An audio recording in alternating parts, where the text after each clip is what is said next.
আমরা হাটের কর্তৃপক্ষের সাথে একটু কথা বলবো, কমিটিতে যারা আছেন। আসসালামু আলাইকুম। ওয়ালাইকুম সালাম।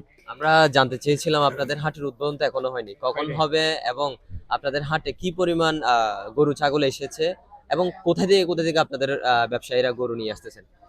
আমাদের ইনশাআল্লাহ প্রস্তুতি সম্পন্ন হয়েছে। আমাদের বাজার উদ্বোধনের জন্য আমরা মেয়র মহোদয়ের তারিখের জন্য অপেক্ষায় আছি। আশা করি বৃহস্পতিবার করার জন্য প্রস্তুতি নিয়েছি। আমাদের বাজারে বিভিন্ন ডিস্ট্রিক্টে কুষ্টিয়া, মেহেরপুর, চুয়াডাঙ্গা, আলমডাঙ্গা, রাজশাহী, বগুড়া, নওগাঁ, মেহেরপুর, ঝিনাইদহ বিভিন্ন ডিস্ট্রিক্ট থেকে গরু আসতেছে। আমাদের চিরাং, সাতকানিয়া, লোহাগাড়া, চকরিয়া, কুতুবদিয়ার থেকেও গরু আসতেছে। ইনশাআল্লাহ আমাদের ব্যাপারীদের বিভিন্ন সুযোগ সুবিধাও দিচ্ছি।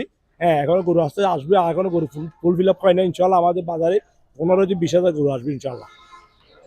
যারা বাকুলিয়স্থ বা বহদ্দারহাট এলাকার আপনার হাটের আশপাশে যারা রয়েছে তাদের উদ্দেশ্যে যদি কিছু বলা থাকে আপনার। না, আমরা বলবো সব যারা এলাকার যারা আছে, এলাকার আশেপাশে যারা আছে সবাইকে আমরা আমন্ত্রণ জানাবো আমাদের বাজার থেকে গরু ক্রয় করার জন্য, আমাদেরকে সহযোগিতা করার জন্য।